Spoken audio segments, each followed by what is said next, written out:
కాకినాడ జగన్నాథపురం పాత వినాయక సాగర్ వద్ద మత్స్యశాఖ ఆధ్వర్యంలో ఏర్పాటు చేసిన గస్తీ బోటును ఎమ్మెల్యే వనమాడి కొండబాబు జెండా ఊపి ప్రారంభించారు. ఈ కార్యక్రమంలో మత్స్యశాఖ అధికారులు ఎఫ్టీఓ గోపి, ఎస్ఎఫ్టీ ప్రిన్సిపల్ అంజలి, ఇతర స్థానిక నాయకులు పాల్గొన్నారు. ఈ సందర్భంగా ఎమ్మెల్యే మాట్లాడుతూ వేట నిషేధ కాలంలో అక్రమ వేటను అరికట్టడమే కాకుండా సముద్రంలో సుమారు 8 కిలోమీటర్ల పరిధిలో గస్తీ నిర్వహించడం ద్వారా సముద్ర వనరులను సంరక్షించవచ్చన్నారు. అలాగే విపత్తుల సమయంలో కాలువలు పొంగి పొరలినప్పుడు ప్రజలను సురక్షిత ప్రాంతాలకు తరలించడంలో ఈ బోటు కీలక పాత్ర వహిస్తుందన్నారు. అనంతరం మత్స్యశాఖ ఏడీ కృష్ణారావు మాట్లాడుతూ ఈ గస్తీ బోటు ద్వారా సంప్రదాయ మత్స్యకారుల వేటకు ఎటువంటి ఆటంకాలు కలగకుండా పర్యవేక్షణ కొనసాగుతుందని పేర్కొన్నారు. ఈ గస్తీ బోటు కేవలం రక్షణ సాధన మాత్రమే కాకుండా తీర ప్రాంతాల్లో సమగ్ర పర్యవేక్షణ వ్యవస్థకు ప్రతీకగా నిలుస్తోందన్నారు. మత్స్యశాఖ, పోలీస్ శాఖ, మెరైన్ కోస్ట్ గార్డ్ సంయుక్తంగా పనిచేసే విధంగా రూపొందించిన ఈ వ్యవస్థ సముద్ర భద్రతను బలోపేతం చేస్తుందన్నారు. ప్రభుత్వం 3,58,000 నిధులతో ఏర్పాటు చేసిన ఈ బోటు తీర ప్రాంత ప్రజల భద్రతకు, మత్స్యకారుల హక్కుల పరిరక్షణకు ఒక నూతన దిశను చూపుతోందన్నారు. ఈ కార్యక్రమంలో బోట్ ఓనర్స్ అసోసియేషన్ ప్రతినిధులు, హెచ్ఎంఎస్ ప్రతినిధులు పాల్గొన్నారు. మన ఫిషరీస్ డిపార్ట్మెంట్ ద్వారా ఈరోజు ఒక బోట్ను ప్రారంభించుకుని ఇప్పుడు చూస్తారు మీరందరూ. నాతో పాటు డాక్టర్ జాయ్ గారు వచ్చారు, సైంటిస్ట్ వారికి, అదే అంజలి మేడం గారు, బోట్ ఓనర్స్ అందరూ కలిసి ఈరోజు ప్రారంభించుకున్నాం. ఇది ఒక మంచి కార్యక్రమం. మీ అందరికీ తెలుసు, మన సాంప్రదాయ మత్స్యకారులను కాపాడుకోవడం కోసం ఈ రోజున ఈ బోటు చాలా ఉపయోగపడుతుంది. సో అదేవిధంగా బ్యాన్ఫిరీలో కూడా ఒక ఫిషరీ డిపార్ట్మెంట్ ఒక బోట్ ఉండాలి. ఎందుకంటే లోపల వెళ్ళడానికి చేయడానికి కానీ ఈరోజు బోట్ ఉండవలసిన అవసరం ఎప్పుడో ఉండాలి, కానీ కుదరలేదు. ఇప్పుడు కుదిరింది. కలెక్టర్ గారు స్పెషల్ నిధులు ఇచ్చారు. మన కలెక్టర్ గారు ఇస్తే దాని ద్వారా కట్టుకోవడం జరిగింది.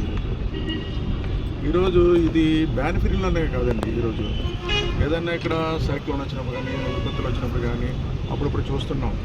మనకి విజయవాడ చోటు వరదలు వచ్చినప్పుడు అండి ఇలాంటి బోట్లు ఉపయోగపడ్డాయండి. అన్నీ కూడా ఇళ్లలోకి వెళ్ళలేని పరిస్థితి ఉంటే ఇలాంటి బోట్లు ఎన్నిక దగ్గర ఇక్కడ నుంచి 15-20 బోట్లు పంపిస్తే ఆ బోట్ల ద్వారానే ఆ ఇళ్ళకి వెళ్ళి ఫుడ్ పట్టుకెళ్ళడం, మంచినీళ్ళు పట్టుకెళ్ళడం అన్నీ చేసుకోవడం జరిగింది. మామూలుగా అయితే లారీ వెళ్ళినా కూడా వెళ్ళలేని పరిస్థితి ఉంది అక్కడ. ఇలాంటి బోట్ల ద్వారా మనం చాలా మటుకి ఉపయోగపడ్డాయి. దాన్ని కూడా ఉపయోగించుకోవచ్చు, 2 విధాలు ఉపయోగించుకోవచ్చు. ఇదే కాదండి, భవిష్యత్తులో ఈరోజు ఈ రాష్ట్రంలో ఉన్నటువంటి fishermen, marine fishermen, inline fishermen ఏదైతే ఉన్నారో ఆ 2 సెక్టార్లను కూడా అభివృద్ధి చేయాలని ఆలోచిస్తే ప్రభుత్వం పనిచేస్తుంది. ఈ రోజున ఇప్పటికే ప్రణాళిక సిద్ధం చేసుకునే ముందుకు ఉంది. రాబోయే కాలం భవిష్యత్తులో కూడా Regional Center of CMFRA, ICAR. I am glad that the initiative from the Department of Fisheries, the respective MLA here as well as the other officials, on behalf of the department, I thank the initiative. This vessel, the FRP vessel has been launched here. This will be used for monitoring of the MFRA zone for security as well as monitoring of the traditional fisher craft along the coastline.